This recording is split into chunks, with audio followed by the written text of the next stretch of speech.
Wes Streeting is once again embroiled in a round with the BMA, calling them reprehensible. When you say, I don't want to be out on strike today, yes, you do, because you have made that choice. So to hold patients to ransom and to be out on strike, setting back the NHS because you don't think we're going fast enough and because the leadership of your union are not honest enough that some of this change takes time, is extremely irresponsible. It is extremely unnecessary. I think people be shocked by the BMA's reprehensible behaviour. So don't tell me you don't want to be out on strike, because that's exactly where you are. You made that choice, own it. The union first asked for a 35% pay rise for resident doctors. Before this new strike, they had already walked out 12 times, 11 of those when the Conservatives were in government, causing about 1.5 million outpatient appointments and surgeries to be rescheduled.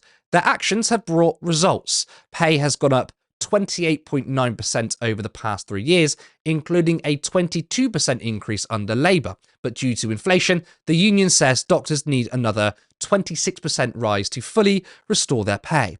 This 13th strike will last until 7 a.m. next Wednesday. Now, what complicates this is that polling shows the BMA may in fact be out of touch with its own members. 48% of those polled said the strike should have been called off, and the remaining 19% were unsure, according to the survey by Savanta.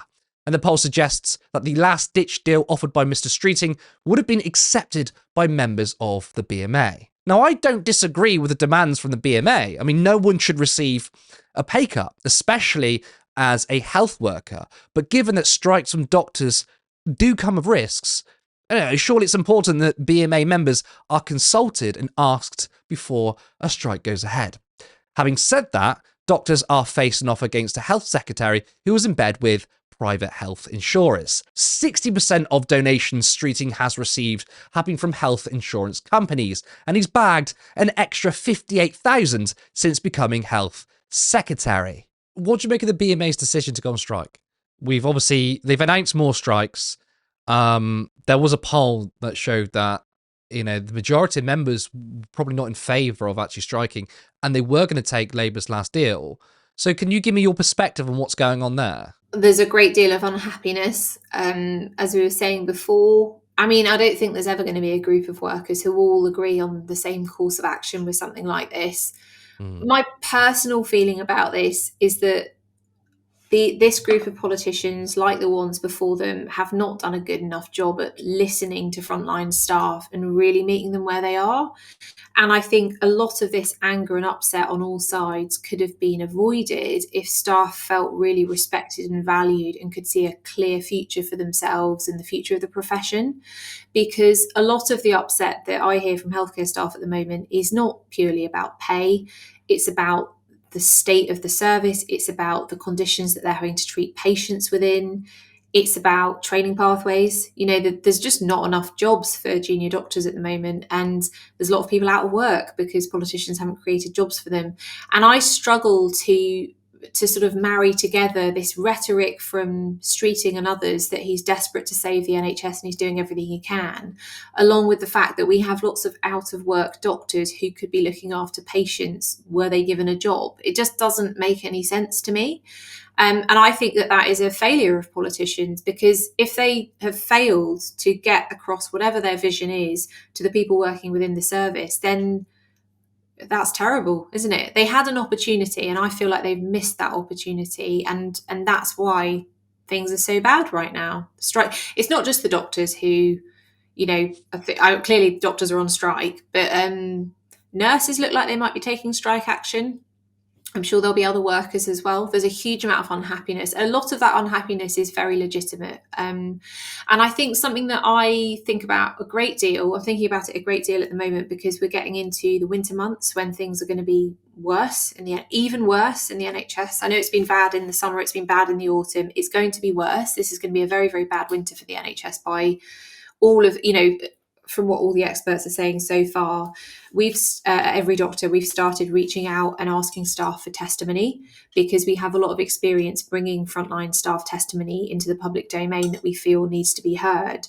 And it's truly devastating to hear what those staff members have to say during, times of high pressure for the NHS. And I honestly think that if the public could hear the things that these staff members tell us and heard those things and then thought to themselves, oh, okay, these staff members are really, really unhappy because of that, I think there would be a much greater understanding between the staff and the public. And that's what we're trying to do. But last winter, for example, we were running a series of briefings for MPs about what's going on, and we were hosting NHS staff members to come along and speak freely.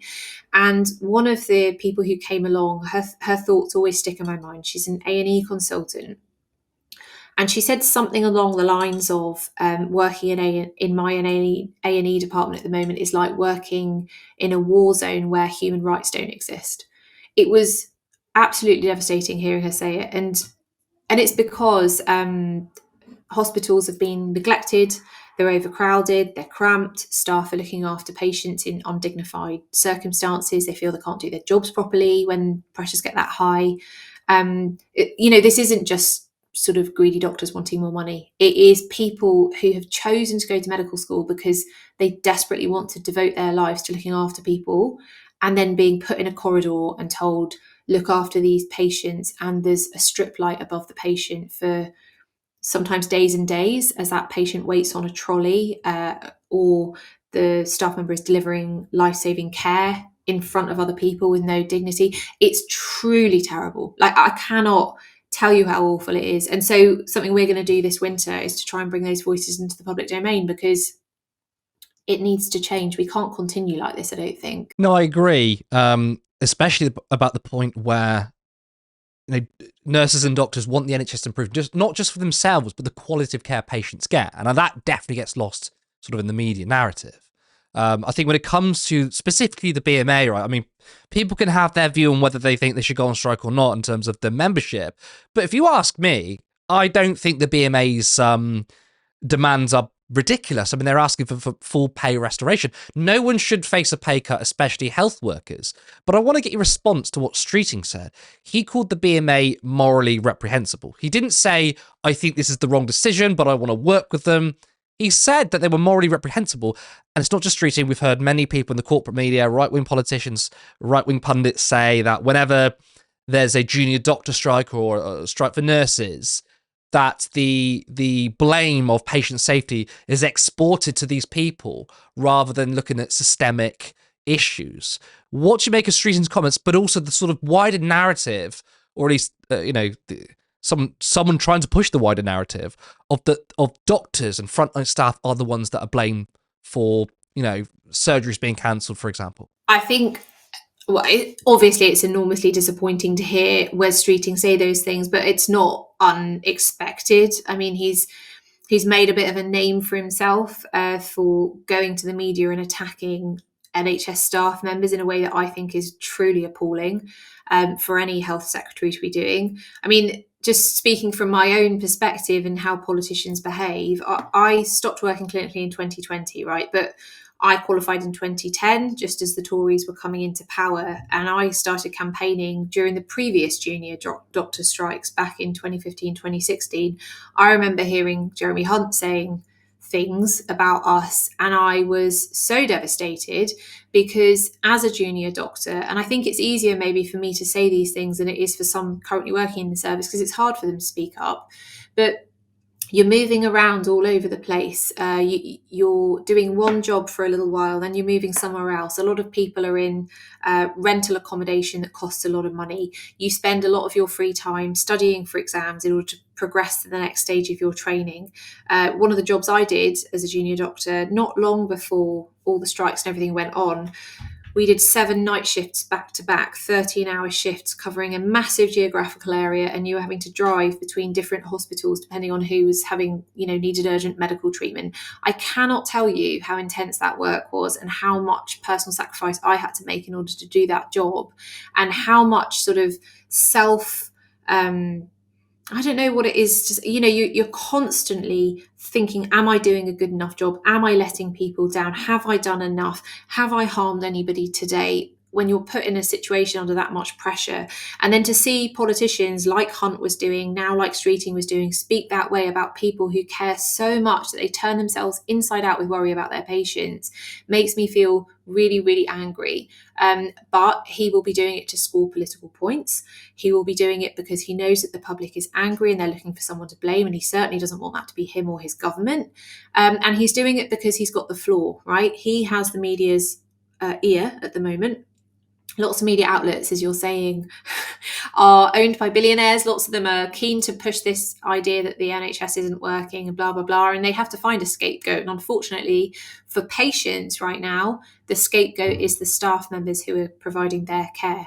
And what I would like to encourage is for public to recognise that, to recognise what politicians are doing, and to come behind the staff in whatever way, whether the staff are talking about jobs or patient safety or pay or whatever it is, and recognise those staff members are there to deliver their care, and that's who they are, really.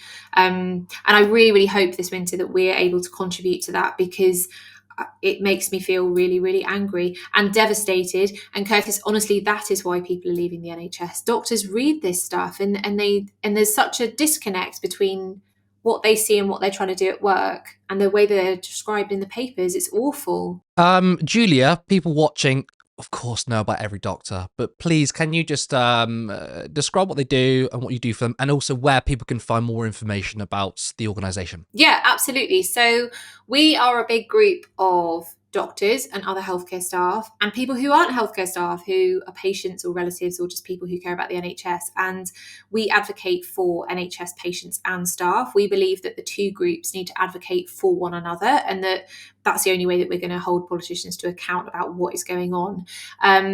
What about how we set up? So we set up in 2019, initially as a big group of doctors. During the pandemic, we started bringing lots of information from frontline doctors to politicians. We were doing weekly parliamentary briefings because lots of politicians couldn't find out what was happening on the NHS frontline. So we did that. That was very, very intense. Then we took the Tories to court with Good Law Project and proved the existence of the VIP PPE lane. If you've heard of the VIP PPE lane, that was us. And since then, we've been doing lots of research projects about NHS prioritisation and doing our best to speak up for the patients and staff. We're going to continue doing so. And if you would like to be involved in what we do, we would love that. All of our stuff can be found at www.everydoctor.org.uk. And we're doing two big things at the moment. We are investigating what looks like these new PFI deals and what that's going to mean for the NHS. And we're, like I said, we're gathering testimony, and we're going to start speaking to the media about what's going on. So watch this space, and we would love to have you involved.